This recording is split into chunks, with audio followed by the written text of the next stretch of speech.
Assalamualaikum warahmatullahi wabarakatuh. Alhamdulillah. Allahumma salli wa sallim ala nabiyyina Muhammad wa ala alihi wa sahbihi ajma'in, amma ba'd. Ikhwan wa akhwati fillah, brother and sister fillah, saudara-saudaraku sekalian yang sedang berjuang untuk mendapatkan ridho Allah dari pintu manapun. Bisa jadi dari pintu ilmu, bisa jadi dari pintu sedekah. Namun kali ini kita akan berbicara tentang seseorang yang berjuang dari pintu ilmu. Baik, kita tahu kota kita, kota Malang, banyak mahasiswa-mahasiswi di sini menuntut ilmu. Namun yang paling luar biasa, dimanapun berada, seseorang yang kuliah itu biasanya dia akan fokus kepada ijazah. Nah, kalau sudah fokus kepada ijazah, maka dia akan fokus kepada skripsi. Nah, karena dia menganggap bahwa kuliah ada skripsi, di otaknya sudah bilang tuh, kuliah adalah skripsi. Maka kuliah tanpa skripsi bukan kuliah namanya. Kuliah adalah disertasi, kuliah adalah tesis dan lain-lain. Tidak demikian. Seseorang yang menganggap bahwa tujuan kuliahnya adalah ijazah dan kemudian dia akan menjadikan yang namanya skripsi, sidang, apalah itu namanya, menjadi momok yang sangat berat bagi kehidupannya, bagi perjalanannya menuntut ilmu. Tidak demikian, ikhwan wa akhwati fillah, brother and sister fillah. Tidak demikian. Tujuan kita menuntut ilmu juga bukan karena kita akan mendapatkan pekerjaan. Mungkin kita salah tujuan waktu itu. Kenapa kuliah di jurusan ini? Karena peluang kerjanya banyak. Kenapa kuliah di jurusan itu? Karena lagi di daerahku lagi nyari lowongan PNS yang sangat banyak di jurusan ini. Tidak, salah total.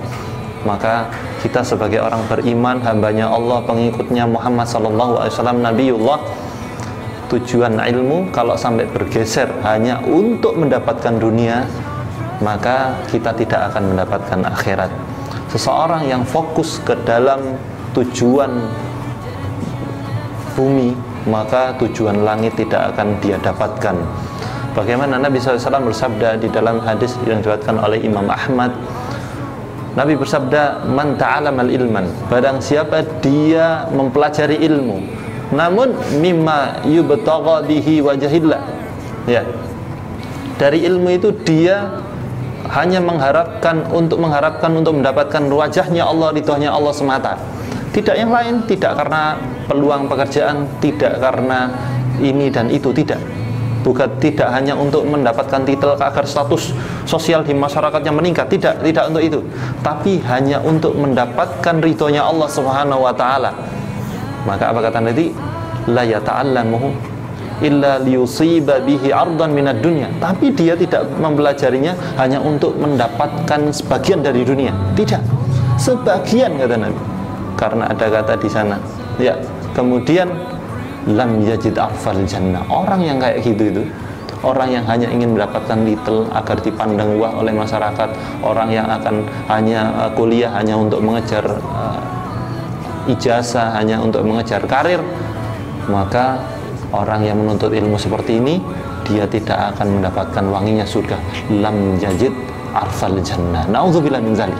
Tidak seperti itu. Apa pengaruhnya ketika kita salah tujuan di dalam kuliah, di dalam sekolah, di dalam menuntut ilmu? Oh, pengaruhnya besar, yaitu pengaruh pada energi perjuangan kita, pengaruh untuk meraihnya. Bayangkan, seseorang untuk mendapatkan dunia itu pasti membutuhkan energi tertentu, karena dia butuh berjalan, dia butuh bernafas, dia butuh berpikir, dan dia butuh mencari sesuatu agar tujuan dunia itu nyampe. Namun ketika energi capek untuk digunakan tujuan dunia, bagaimana dengan tujuan yang lebih jauh, yaitu surganya Allah Subhanahu wa taala, atau kemudian kita akan bertemu dengan Allah Subhanahu wa taala nantinya? Butuh energi yang sangat panjang, energi yang panjang perjalanannya ini, energi yang butuh banyak energi untuk mendapatkan ridhonya Allah, untuk ke surganya Allah ini akan hilang gara-gara kita capek untuk ngurusi dunia. Sehingga efeknya apa? Efeknya ketika orang itu kuliah, mahasiswa-mahasiswi itu kuliah, di semester-semester akhir dia melempem semangatnya, dia tidak semangat lagi, deadline sidangnya molor, dari dulu cuma bab 1 saja itu pun revisi, dari dulu bab 3 saja, ataupun judul belum nemu-nemu. Karena apa? Karena dianggap bahwa seolah-olah tujuan kuliah ini ijazah. Tidak, wallahi tidak. Bahkan kita tahu Albert Einstein, dia tidak punya ijazah tapi berkarya.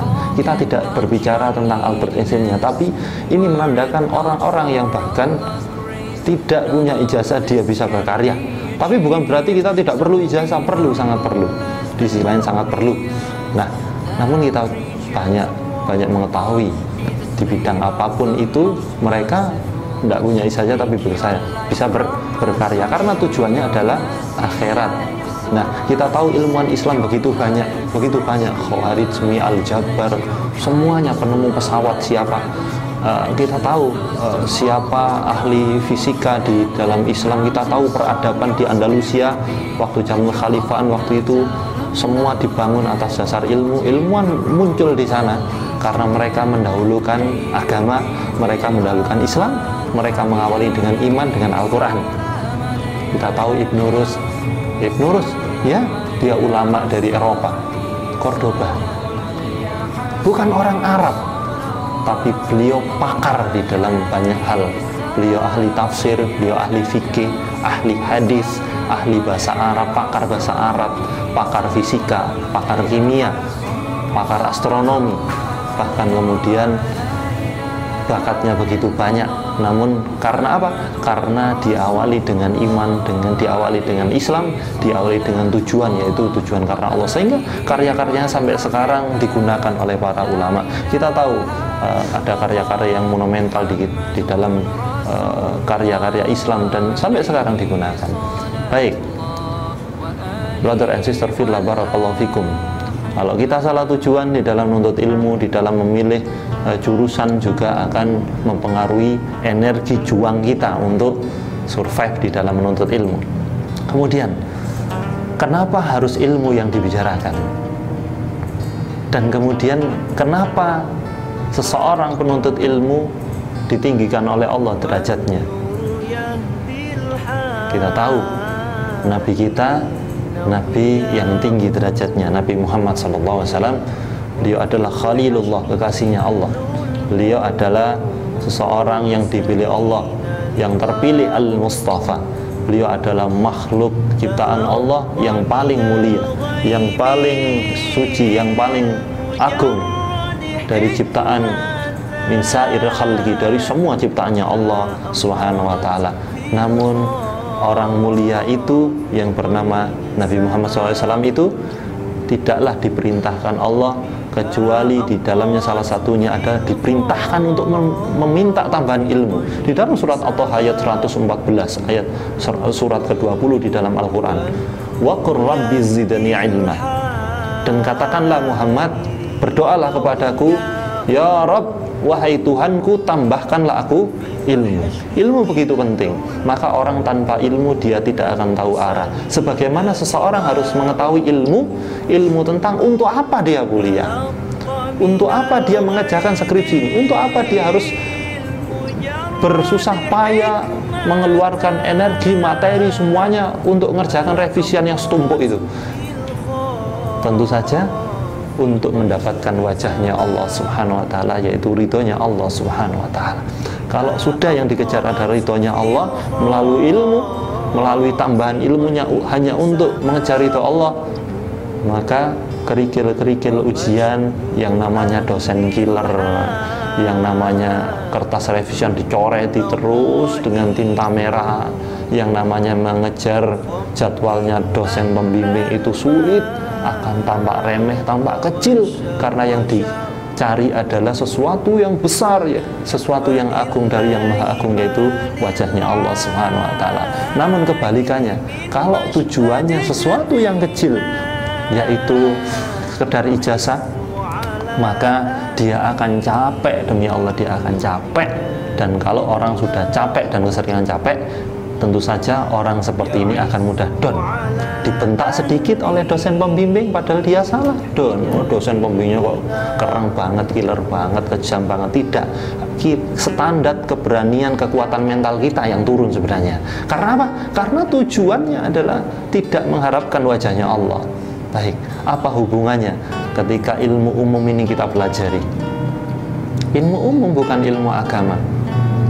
Maka pertanyaan saya, mulai kapan ada pemisahan antara ilmu agama dan ilmu umum? Maka sesungguhnya seseorang yang pakar di dalam ilmu dunia pun, pakar kedokteran, pakar fisika, pakar matematika, mereka mendahulunya dengan agama. Tidak bisa dipisahkan antara ilmu umum dan ilmu agama, karena semuanya didasari oleh ilmu agama. Semua didasari Al-Quran dan As-Sunnah sebagai prinsip pegangan atau kemudian pondasi di dalam kehidupan, dan semua berkembang dari sana. Mereka para ilmuwan di peradaban waktu itu, mereka bisa berkembang keilmuannya, menemukan ini itu, kedokterannya maju waktu itu karena mereka mengawali dari ilmu agama. Maka salah satu tips bagi penuntut ilmu yaitu selain meniatkan karena Allah Subhanahu wa taala di dalam menuntut ilmunya, dalam kuliahnya, juga semakin mendekatkan ke majelis ilmu agar paham hakikatnya kita ini siapa. Gitu. Kalau sampai salah niat, dirubah niatnya. Sekarang juga dirubah agar ada energi, yaitu energi dari langit, karena tujuan kita adalah tujuan langit, bukan tujuan bumi. Dirubah niatnya agar tidak mendapatkan apa yang kita niatkan. Maka yang terakhir saya ulangi, niat diganti terus diperbarui. Innama a'malu binniyat. Sesungguhnya perbuatan itu berdasarkan niatnya dia apa niatnya, untuk mendapatkan dunia atau ingin mendapatkan ridhonya Allah Subhanahu wa taala. Kalau kita mengejar dunia karena dunia ini penuh kegelapan, maka cahaya surga itu akan menjauh. Kalau kita mengejar cahaya surga, mengejar cahayanya Allah, kita akan semakin terang, dan kemudian kegelapan itu akan menjauh. Semoga teman-teman yang berjuang dalam skripsinya, di dalam deadline sidangnya, di dalam deadline wisudahnya tahun ini, maka semoga dimudahkan oleh Allah dengan hanya mengharapkan ridhonya Allah Subhanahu wa taala, bukan ridhonya makhluk, bukan karena omongan orang, bukan karena apapun, sekali lagi hanya karena ridhonya Allah Subhanahu wa taala. Alhamdulillah, demikian ceramah singkat ini, semoga menggugah, semoga membuka cakrawala, semoga yang salah jalan segera kemudian kembali ke jalan yang benar, yaitu mengharap ridhonya Allah Subhanahu wa taala. Alhamdulillah, Allahumma shalli wa sallim ala nabiyyina Muhammad. Wassalamualaikum warahmatullahi wabarakatuh.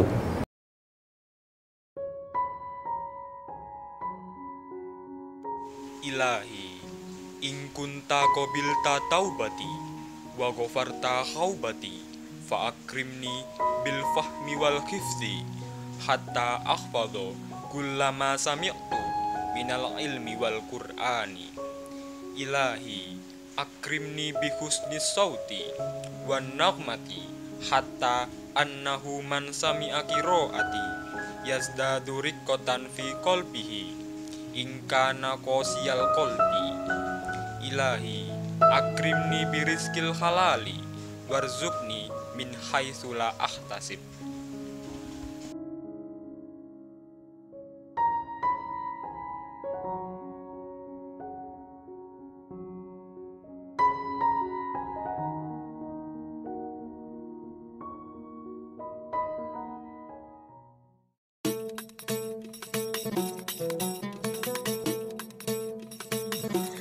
Bagaimana dengan short movie tadi? Menarik bukan?